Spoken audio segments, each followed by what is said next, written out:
რაც შეეხება თვითონ თხზულების ანალიზს, ერთი თავიდანვე უნდა ვთქვათ, რომ ეს თხზულება საკმაოდ მნიშვნელოვანი წყარო არის იმ ეპოქის საქართველოს შესასწავლად, მაგრამ მისი ნდობა, ზედმეტი ნდობა არის ყოველად დაუშვებელი, იმიტომ რომ თხზულება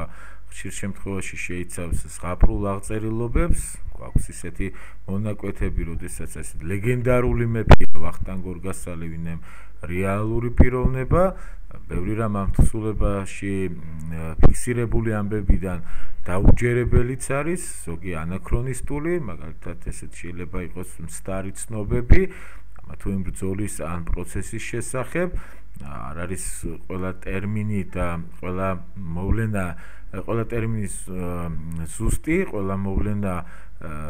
ზუსტად ასახული და აღწერილი, ზოგ შემთხვევაში არის ყოველი აღრევა ამ აღწერილობებში, მაგრამ ზოგადი რო არ გამოგვივიდეს ჩვენი საუბარი, მოვიტანოთ კონკრეტული მაგალითები, რას გულით იმის შესახებ,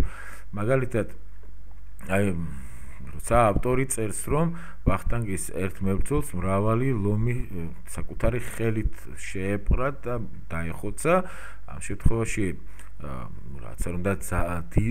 ძლიერ მებრძოლზე იყოს საუბარი თავისთავად, ასეთი ფაქტების შეტანა ნაწარმოებში უფრო აი საგმირო ეპოსის გავლენით შეიძლება მოხდეს და როდესაც არა მარტო ასეთი ამბების აღმწერელი თუ აღმსვლელი წყარო ლიტერატურა აქვს ისტორიკოს, არამედ გარკვეულწილად ამ პათოსს ეთანხმება აი ამის თქმა მინდა.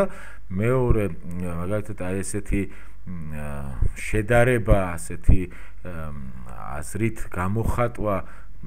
ვახტანგისა და ზოგადად ქართული ჯარის ძლიერებისა, რომ როცა ქართული ჯარის შეძახილით იძროდეს მთანი და ბორცვი, ამ შემთხვევაში შეიძლება აქ რაღაც სტილზე იყოს საუბარი, მაგრამ მაინც, რა თქმა უნდა, აბსოლუტურად არარეალისტურია, რომ თისა და ბორცვის შერყევა გამოიწვიოს ჯარის რაოდენობამ, მათმა საბრძოლო ყიჟინამ და ასე შემდეგ. თვით ვახტანგის გარკვეულწილად დევგმირი მეფეა, მაგალითად ჯუანშერის ცნობით, ჭურვილი, ანუ აღჭურვილი ვახტანგი ქვეითად დაეწეოდა ირემს, შეიპყრობდა, ასევე დაიჭერდა აღკაზმულ ცხენს და მთაზე, არმაზის ციხეზე აიყვანდა ცხენს. ძალის მატარებელი მეფე არ არის, არც ერთი ადამიანი ზოგადად არ არის, ესეც არის გარკვეული გაზვიადება მეფისა, რომელსაც აღწერს ჯუანშერი. გადაჭარბებული არის მეომართა და ტყვეთა რიცხვიც, მაგალითად, როდესაც საუბარი არის 750,000 მებრძოლზე, აბსოლუტურად წარმოუდგენელი ციფრი არის, როცა საუბარი არის ასობით 100,000 ტყვე ალანოზზე, ესეც ახლოს არ დგას რეალობასთან, ბოლოს და ბოლოს ამ რაოდენობის ტყვის გადმოყვანას, თუ მართლაც დავიჯერებთ, ვერწმუნებით ისტორიკოსს, რომ ქართულმა ჯარმა, როდესაც ჩრდილოეთ კავკასია დალაშქრა, ოსეთიდან ძალიან დიდი რაოდენობით ტყვე გადმორეკა საქართველოში და დავერწმუნოთ, რომ თქვათ აი ეს 248,000 ტყვე მართლაც წამოყვანია, უნდა ვიკითხოთ, რა დრო დაჭირდებოდა მათ საქართველოში ჩამოყვანას. ეს ამ რაოდენობის ადამიანის გადმოყვანა დღესაც არაერთ და ორ თვეს მოითხოვს, თუ ბევრად მეტ დროს არა. მაგრამ მაშინ, როდესაც საცალფეხო ბილიკით უკავშირდებოდა ლამის ჩრდილოეთ კავკასიას საქართველოს დარიალის კარით, როდესაც ეს საცალფეხო ბილიკიც რეალურად მხოლოდ რამდენიმე თვეს იყო მომქმედი, იმიტომ რომ სხვა დროს ზამთარს აღარ ვლაპარაკობ, თქვათ, გვიან შემოდგომიდან, ალბათ შუა გაზაფხულამდე, ან გაზაფხულის ბოლომდე, ან თოვლით იყო დაფარული, ან სვავებით და სულად შეუძლებელი იყო იქ რაღაც მოძრაობა, მით უმეტეს ტყვეების გადმოყვანა, ალბათ რამდენიმე წელიწადი უნდა ვიგულისხმოთ, მით უმეტეს რომ აქ საუბარი არ არის, რომ 100,000-ობით ადამიანი გადააბა ერთმანეთს და გადმოიყვანო, აქ საუბარი არის იმაზეც, ანუ გასათვალისწინებელია ისიც, რომ რაოდენობის ტყვეს მოყვება დიდი რაოდენობის ქართული ჯარი, რომელმაც დაალაშქრა ჩრდილოეთ კავკასია და შეიპყრო იქ მრავალი ათასი ადამიანი, მათ მოყვებათ და სურსათი დატვირთული ურმები, იმისთვის რომ ამ ადამიანებს რამდენიმე კვირის ან თვის განმავლობაში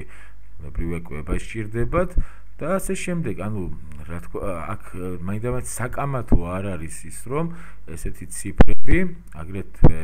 აღწერა ასეთი ფორმით მეფის სიძლიერისა, ვიდაც მეფის სიმაღლეზე როცა ლაპარაკობს ჯუანშერი არის არა უბრალოდ გადაჭარბებული, არამედ აშკარად გაზვიადებული, ისე როგორც ის ბრძოლები, რაც ვახტანგ გორგასალს ჩრდილოეთ კავკასიაში გადაახდენია თავს, როდესაც ერთმანეთის წინ უპირისპირდება დევგმირები, ისინი იბრძვიან, ჯარი მათ უყურებს, გამარჯვებული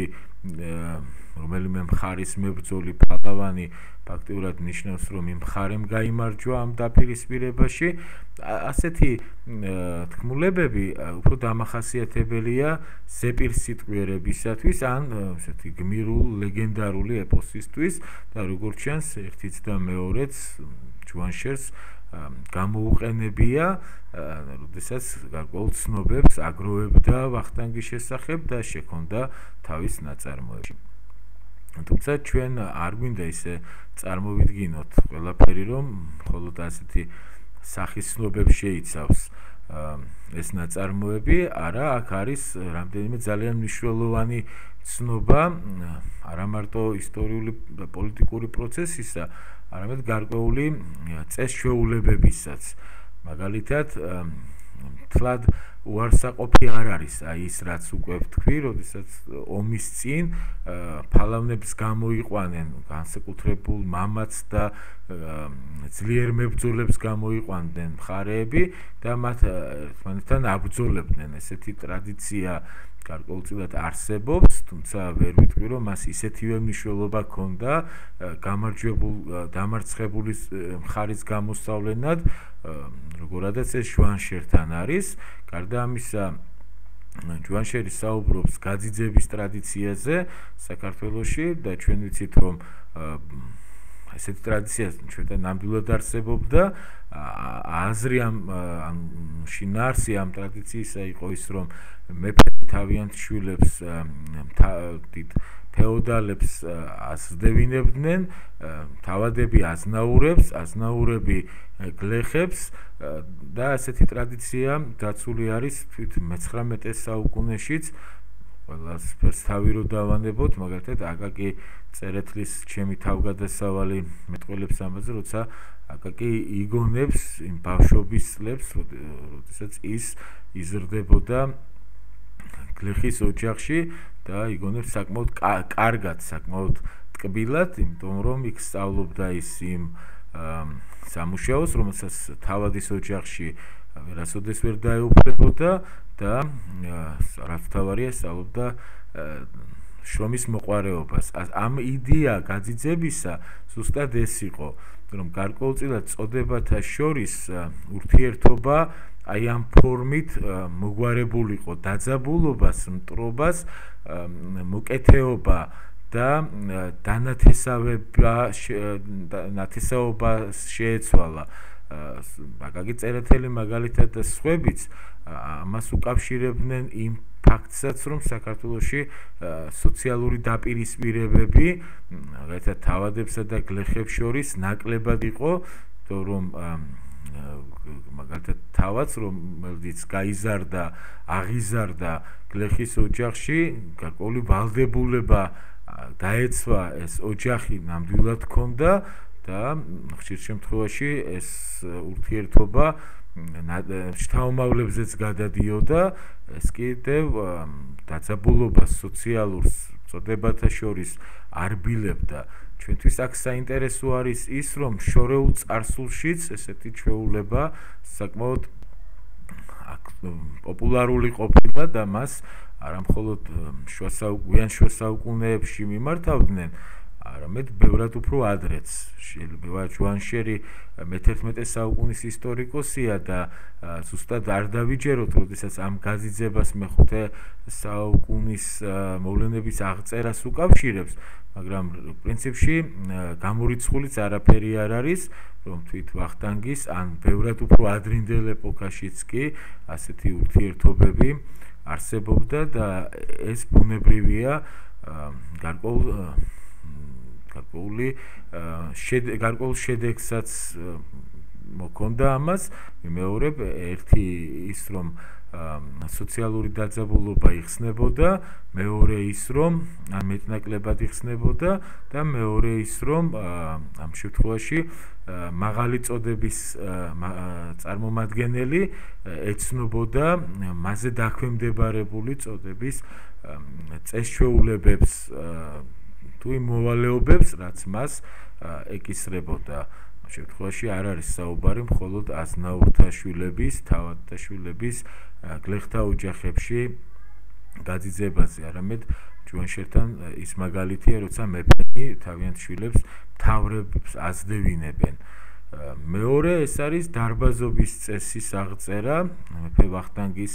კარზე, ანუ რიტუალი, თუ როგორ ეგებებოდა დარბაზის ერი მეფეს